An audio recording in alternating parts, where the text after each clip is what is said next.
All right, guys, we are back for Unit 3, finishing out Unit 3. We did 3.1 and 3.2 earlier. I want to continue 3.2 just for a second here because I want us to look at what we can see once we graph those lines that we're talking about in 3.2. And so first line that we're going to see is our marginal cost. So we're going to see it drop down and then go up. So here's the important thing to remember. You can fake it on Unit 3. If you know where the lines go, you can kind of fake everything. But if you don't know why the lines look like they do, you're going to get in trouble later. So let's look at why the lines look like they do, okay? So we're going to drop down initially because of that specialization. So workers are able to kind of specialize and do stuff. And then we're going to kind of turn around and we're going to start going up and up and up and up and up because people are starting to get in each other's way, and that's diminishing marginal returns is happening, okay? Our average total cost, what we're going to see for that line is it's going to be dropping. It's going to hit its minimum when it crosses the marginal cost and then come back up to the other side. And here's the reason for that. Remember, we talked about GPA in class. If you have a 3.0 and you get a lower grade, so your marginal cost is below that ATC, it's going to bring your GPA down. And over here, if you get a higher grade, it's going to bring it up. So when it's down here, it's pulling that ATC down. When it's up here, it's pulling that ATC up. And the same thing is going to happen for our AVC. It's going to come down, and then it's going to come back up. Now, what we also are going to notice is this ATC and AVC are getting closer and closer together, but they're never touching, okay? That's because the difference between those is our average fixed cost. Okay, the average fixed cost is down here. Remember, it's getting closer and closer and closer to zero without touching it. And so here's the big thing we need to remember. AFC is getting closer and closer because it's our fixed cost, which is the same number throughout, divided by the output, which is getting bigger and bigger and bigger. So if we have let's say it's our fixed cost is 5. If we divide 5 by 5, we're going to get 1. If we divide 5 by 10, it's 0.5. If we divide 5, it's going to get smaller and smaller and smaller, right? And so that's what's happening here with your average fixed cost. It's this asymptote that's going to get closer and closer and closer. Well, remember that AFC plus AVC equals our ATC. So that means this is going to get smaller and smaller and smaller there, okay? That's what we're going to need to remember for those three curves. So with that said, let's go ahead and look at what happens in long run production costs, okay? In the long run, all of our resources are variable. That's the big difference. Remember, the long run is not a certain amount of time. The short run is not a certain amount of time. The short run, at least one of our resources is fixed. And here in the long run, at least one of them, all of them are variable. So what we're going to find here is 3 different sections of our curve, okay? We've got here economies of scale. And what's happening here is if we double our resources, we're getting more than double back, okay? So if we put twice as much resources in, we're going to get more than double our output out, okay? And so that's what's happening here. So we're seeing our costs are going down, down, down, down, down. And then we're going to get constant returns to scale. What's happening there is if we put in double, we're getting double back, okay? And then we're going to finally get diseconomies of scale over here.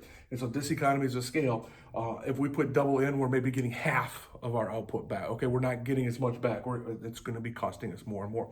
So if we think about this, the example that we used in class that we took from our good friend Mr. Clifford was about making your own car. If you decide you want to make your own car in your garage, doing everything by scratch, you can do it, but it maybe is going to cost you $1 million to do so because you're going to have to create the tire, you're going to have to create the windshield wiper, you're going to have to create the windshield, every single piece by yourself. Okay, so you're going to be way up here. Our costs are going to be very, very high. Okay, but then if I buy a bigger garage where I can have a few more workers and I have a little bit better, we can specialize. You're going to do this. I'm going to do this. Now the costs are going to start dropping. The costs per car are going to be getting much, much smaller. Okay, and then we're going to open up our own factory. Okay, and we open up this factory, and then we're going to hire. We're going to get an assembly line with robots and things like this, and we're able to really increase this. And then finally we said, hey, let's open up a factory in every city in the country. Well, that's going to be so price prohibitive that we're going to start coming up here with this economies of scale. And that's what we're looking at with the long run cost. The next thing that we want to look at is 3.4 is our types of profit. Remember, there's two types of profit. There's accounting profit and there's economic profit. Accounting profit is nuts and bolts. Here's what's going in, here's what's coming out. Here's the amount of money that came in, here's the amount of money that came out. That's it, okay? It's what an accountant would be concerned with, right? An economic profit is concerned with all that. That's a part of it, but it's also your opportunity cost. Your opportunity cost is also set up in there. So if we look at this, we've got everything from our accounting profit, plus what did we give up to have this job? So let's say, for example, I open up an ice cream store, okay, and I quit teaching instead to do this. I open up an ice cream store and I'm just making $1,000 a week doing so, right? I'm doing very well with my ice cream store. But then, so that would be $52,000 a year is what I'm making in this ice cream store. That's great. That's my accounting profit, right? But then if I add in my teaching job, okay, what am I giving up by going and doing this? Now all of a sudden, maybe is it not worth it? If I'm making more than $52,000 a year as a teacher, maybe I should stay as the teacher, okay? And so that opportunity cost is going to wind up in there. And that's what we're looking at with accounting and economic. When we look at all of these graphs here, these are economic profit. That means the accounting profit is built into them. That also means that the opportunity cost is built in to each of these. So with that said, we also want to look at what happens, because we can tell on these graphs, okay? We can tell, should we continue to operate? Should we shut down? Okay, so our shutdown rule is going to be if our AVC is above the price where our MR equals MC. Remember, our big rule is going to be MR equals MC. That's where we want to operate, no matter what. That is our absolute. It's our profit maximizing rule. It's it's where we want to be. Okay, so if we look at this one right here, which we're going to be using this in just a second for quite a bit, but if we look, our MR is right here. Our MC is right here. So this is where we want to operate. Okay. At this point, we know our ATC is below that. So we know our AVC is below that. We know we're making a profit. If our AVC was up here somewhere above this point, so let's say it crossed right here, we would want to shut down because our AVC is above that price. Remember, what that means is it's costing us more to produce and sell these things than it would be to just shut everything down and just pay our fixed costs. Okay, and so that's what we're looking at for the shutdown rule. So let's go ahead and look at what we've got up here. Okay, so we're concentrating just on this graph right here, and I want to know what is our profit maximizing quantity. Well, remember, we're going to be operating where our MR equals MC, so that's right here, and so we're going to come straight down, and we are at 8. Okay, that is our profit maximizing quantity. What's our total revenue there? Well, at 8, we're going to have 8 units. And we're selling them for $12 each. 8 times 12 is 96. Okay. Our next thing is then what is our total cost? Well, we're going to come up to right there, come across. That's $9. Okay. So there we're at $9. 9 times 8 is 72. Okay. And so then our profit is going to be 96 minus 72, which is like 24 off the top of my head. Okay. That is our economic profit. Okay. So that's going to include your accounting profit and take away any of your opportunity costs as well. Okay, so that's nice and simple. That's easy how we're going to do all of this stuff here. Remember, we've got our Mr. Darp line, which is our marginal revenue equals our demand equals our average revenue equals our price. We are looking at perfect competition here is what we are concerned with at this point. Okay, so let's go ahead and take that a step further. What does it mean when we're in perfect competition? Well, it means that first off, we have a lot of small firms, okay? Tons and tons of small firms with very, very, very low barriers to entry. And our products are going to be exactly the same. Not similar, they're going to be exactly the same. So we're talking about strawberries. We're talking about milk. We're talking about things that if I give you a glass of milk, you can't say, oh, this came from that cow. You're not going to be able to know, right? The items are identical. And so that was going to be what we're talking about. We're talking about perfect competition, okay? So if we look down here, these two graphs down here are going to be perfect competition. They may ask you on the exam to draw a side-by-side perfect competition graph.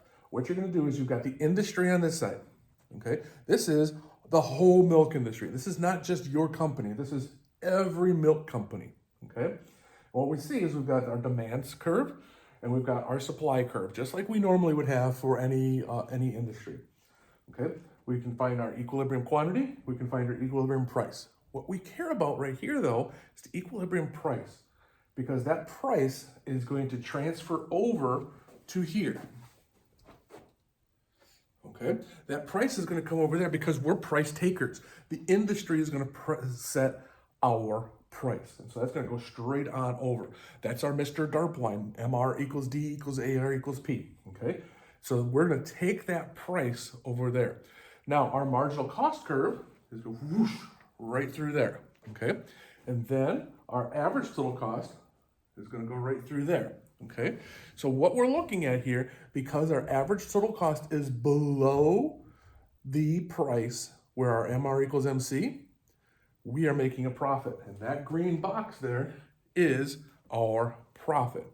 Okay, if our ATC were to cross above where MR equals MC, okay, then we'd be making a loss. And if our AVC was above that, we should be shutting down and not operating whatsoever. Okay, so that's what we're looking at there with perfect competition. What happens though if there's a change in the industry? Let's say that there was a cold snap that went through and we lost a bunch of strawberries from Michigan. Okay, our supply has gone down, right? And so we're going to shift this way. What's going to happen is here is our new equilibrium. So we've got our new quantity and our new price. We're price takers, right? So we're going to come bring that straight on across over here. Let's say we're not in Michigan, we're in another state. Well, that's good for us, right? Because here's where we should operate now. And look at all that profit that we're going to make now, right? Okay, what if we are in Michigan? Well, maybe our quantity went down, things are going to change, right? And our costs are going to go up. So those are the kind of things that we need to be able to manipulate. And so the last thing we need to look at is, okay, so we're able to, we said that there's low barriers to entry, right? And so we're able to come and go. We're able to leave the market very easily, saying, well, I'm not going to grow strawberries anymore. Good luck to everybody else. Or I want to grow strawberries. All right, here's some seeds. Let's go. It's very easy to get in. It's very easy to get out. And so with that being the case, what we're going to see is this. People are going to see us making a profit here, right? People see that and they're like, hey, I like money. I want some of that money. And so they're going to enter into the market as well. And when that happens, what we're going to get is we're going to get more suppliers. And so this is going to shift this way. And so what we're going to do is we're going to be down here now. And so our price is going to drop. And when that happens, those profits are going to start disappearing. And for some firms who maybe aren't as efficient as we are here, they're going to lose all that profit and they're actually going to be making a loss. Nobody likes to make a loss, so they're going to get out of the market and they're going to start coming back up this way. When that happens, the price comes back up and we're making a profit again. And so what's going to happen in the long run is we're going to have this fluctuation in the short runs where we're going to make profits, we're going to make less profit, we're going to maybe make a loss, we're going to make profits, we're going to have this fluctuation because people are entering and exiting the market because of the ease of entry and the ease of exit. So what we wind up with in perfect competition is this for our long run curve, where we're going to get zero economic profit. Our average total cost, our marginal cost, and our Mr. DARP are all going to cross at the exact same point. Okay, they're all going to meet right there. What that means is we're making zero economic profit. Remember, zero economic profit is a good thing because it does mean that we're making an accounting profit and all of our opportunity cost is covered. So that means we are still doing the right thing. We are where we belong and we are making a profit. So we are bringing in money for our firm. Okay, so that's Unit 3, the rest of Unit 3. I hope that makes some sense. If not, come on in. We've got another week or two before the exam. Hope everybody's doing well. Remember to do something for somebody else today, and we'll see you in class. Be well.